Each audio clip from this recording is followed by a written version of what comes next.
नमस्कार, मैं सांसी जैन आप सभी का स्वागत करती हूँ हमारे और आपके यूट्यूब चैनल कैरियर एक्स पर। आज के इस वीडियो में हम कवर करेंगे इमोबिलाइजेशन क्या होता है और कौन कौन से मेथड है जिसके थ्रू हम इमोबिलाइजेशन करा सकते हैं। इमोबिलाइजेशन किसका किया जाता है? एंजाइम्स का करा जाता है और हम इसमें एंजाइम्स को कंफाइन या एंकर यानी कि पकड़ के रखते हैं। किसके ऊपर? इनर सपोर्ट के ऊपर। क्यों रखते हैं? ताकि एंजाइम की स्टेबिलिटी और फंक्शनल यूज है जो कि बढ़ा जा सके। ये जो टेक्निक है इसको बहुत ही ज़्यादा बेनिफिशियल माना गया है इन द इंडस्ट्री यूजेस। ये टेक्निक इतनी बेहतर है कि इसे गोल्डन एग की उपाधि दी गई है। इस टेक्निक के अंदर स्ट्रक्चर कॉन्फर्मेशन एंजाइम कर सकते हैं जो कि इमोबिलाइजेशन कराते हैं।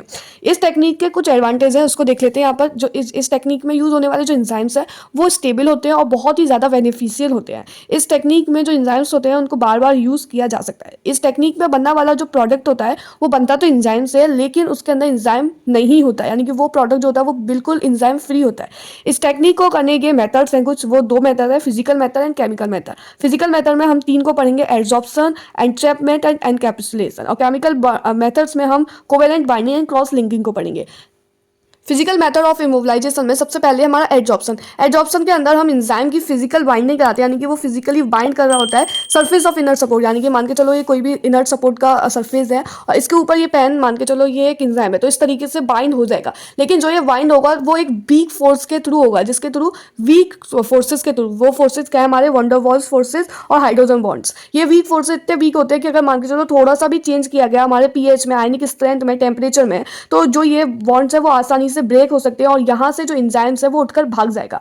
यानी कि इस टेक्निक को इंडस्ट्री यूज में ज़्यादातर यूज नहीं किया जाता। इस टेक्निक में एडजॉर्प्शन में यूज होने वाला जो सपोर्ट मटेरियल होता है वो इनऑर्गेनिक और ऑर्गेनिक होता है। इनऑर्गेनिक में alumina silica gel, glass, calcium phosphate और जेल होता है। और ऑर्गेनिक में starch, carboxy methyl cellulose, DEE Sephadex होता है। एडजॉर्प्शन का अगर आप डायग्राम बनाकर आना चाहते हैं तो इस तरीके से सरफेस को दिखाकर यहाँ पर एंजाइम को दिखाकर वीक बॉन्ड ऑफ फोर्सेस को दिखा सकते हैं। एंट्रैपमेंट है नेक्स्ट हमारा फिजिकल मेथड में। एंट्रैपमेंट यानी कि किसी को ट्रैप कर रहे हैं, किसी को जाल में फंसा रहे हैं, कुछ इस तरीके से समझिए।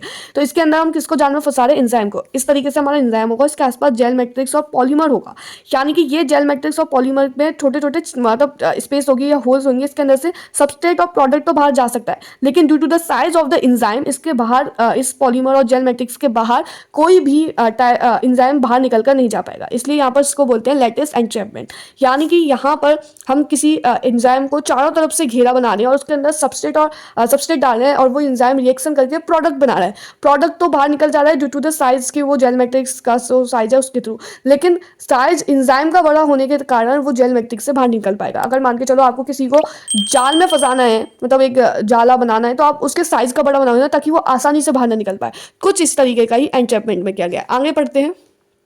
इस प्रोसेस में भी हमें डीएक्टिवेशन देखने को मिल जाएगी। अगर मान के चलो टेम्परेचर चेंज हुआ, अगर सॉल्वेंट्स ज़्यादा ऐड कर दिया गया और कोई भी पीएच में चेंजेस लाया गया तो ये जो प्रोसेस है वो डीएक्टिवेट कर जाएगी। इस प्रोसेस के अंदर जो भी मैट्रिक्स यूज होगा, यानी कि जो जेल मैट्रिक्स और पॉलीमर बात कर रहे थे हम, वो यूज होगा पॉलीएक्राइल अमाइड जेल का, कोलेजन का, गैलेटिन का, स्टार सेल्यूलोज, सिलिकॉन या फिर रबर का। इस वाली टेक्निक में एंट्रैपमेंट में हम दो तरीके से एंट्रैप करेंगे। एक तो इस तरीके से जेल, तो ये एंजाइम है हमारा, ब्लू पेन वाला एंजाइम है, ब्लैक पेन वाला हमारा जेल है, ठीक है। तो इस तरीके से हम एंट्रैप कर सकते हैं या फिर इस तरीके का फाइबर फॉर्मेट बना दें और एंजाइम को इस तरीके से फंसा दें, इस तरीके से कर सकते हैं। नेक्स्ट है यहाँ पर हमारा माइक्रो एनकैप्सुलेशन, जिसके अंदर हम कैप्सूल्स बनाएंगे। किस तरीके से? देखो, ये भी एक टाइप का एंट्रैपमेंट है। एंट्रैप मतलब वही जाल में फंसाना। तो इसके अंदर हम स्पेरिकल पार्टिकल्स का फॉर्मेशन करेंगे जो कि लिक्विड और सस्पेंशन से भरे हुए होंगे, लेकिन ये सेमी परमेबल होंगे। इसके आसपास कुछ प्रोडक्ट अंदर बाहर हो सकते हैं, कुछ बाहर अंदर हो जाएंगे, लेकिन कंप्लीटली बाहर अंदर नहीं होंगे। इसकी जो मेम्ब्रेन होगी वो पॉलीमेरिक, लाइपोडियल,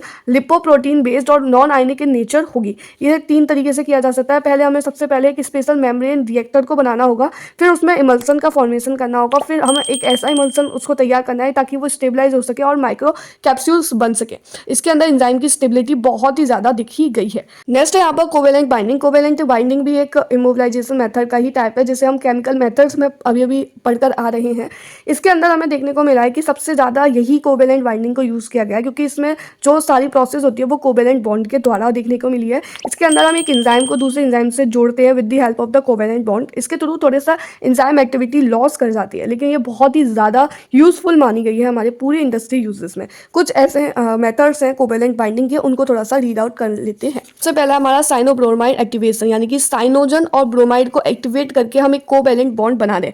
इसके अंदर सपोर्ट मटेरियल सेल्यूलोज, सेफारोज और सेफाडेक्स का होगा, जिसके अंदर ग्लाइकोल यानी कि OH CH ग्रुप होगा जो कि एक्टिवेट होगा CNBR मतलब साइनोजन ब्रोमाइड से एक्टिवेट होगा और बाइंड कर जाएगा हमारे एंजाइम से। ठीक है, तो नॉर्मली ये साइनोजन ब्रोमाइड एक्टिवेशन हो जाएगी। डाई एजिटेशन में इस तरीके से नाइट्रोजन ट्रिपल बॉन्ड बनाएगा नाइट्रोजन के साथ में। इसके अंदर जो सपोर्ट मटेरियल होगा amino benzyl cellulose, amino derivatives of polystyrene, amino silanized porous glass का बना हुआ होगा, जिसके अंदर हम ट्रीट करेंगे, डाई एजिटेशन ट्रीटमेंट देंगे किसके द्वारा, NaNO और HCl के द्वारा। और यहाँ पर बाइंडिंग कोवेलेंट बाइंडिंग जो देखने को मिलेगी वो टायरोसिल और हिस्टिडियल ग्रुप के बीच में देखने को मिलेगी। पेप्टाइड बॉन्ड फॉर्मेशन कुछ ये होता है हमारा पेप्टाइड बॉन्ड, और यहाँ पर जो एंजाइम इमोबिलाइज्ड होता है वो अचीव करता है फॉर्मेशन ऑफ पेप्टाइड बॉन्ड, यानी कि एक जो एंजाइम है वो दूसरा एंजाइम दोनों एक दूसरे से जुड़ेंगे with the help of the peptide bond, और यहाँ पर फॉर्मेशन हो जाएगा हमारे कोवेलेंट बॉन्ड का। नेक्स्ट है यहाँ पर क्रॉस लिंकिंग। ये एक मेथड ऐसा है जिसके अंदर हमें किसी भी सपोर्ट मटेरियल की, सॉलिड सपोर्ट मटेरियल की जरूरत नहीं है, यानी कि मान के चलो कहीं पर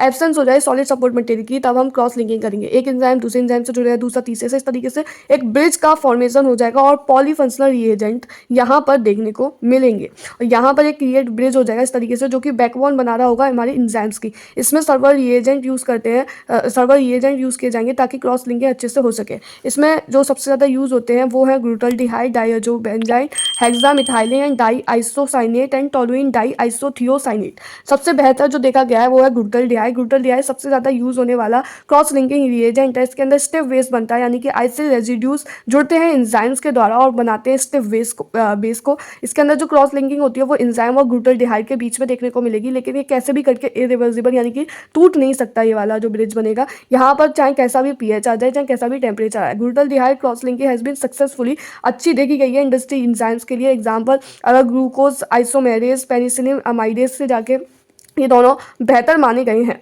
द टेक्निक बहुत ही अच्छी है और कॉस्ट इफेक्टिव, सस्ती भी और सिंपल भी है। यहाँ पर इसका सिर्फ एक ही डिसएडवांटेज है कि अगर मान के चलो बॉन्डिंग इतनी बेहतर हो गई, इतनी ज़्यादा हो गई, यानी कि पॉलीफंक्शनल रिएजेंट इतने ज़्यादा हो गए, तो ये एंजाइम्स है वो डीनेचर कर जाता है। आज की इस वीडियो में गाइज इतना ही। आपको नोट्स देखने को मिल रहे होंगे, आप वीडियो को पॉज करें और अच्छे से नोट्स को बना सकते हैं, और बहुत ही बेहतर नोट्स हैं, आपको बहुत ही अच्छे से समझ में आया होगा। लेकिन अगर मान के चलो आपको कोई भी डाउट है तो आप कमेंट बॉक्स में कमेंट करके पूछ सकते हैं। That's all for today guys. जय हिंद, जय भारत।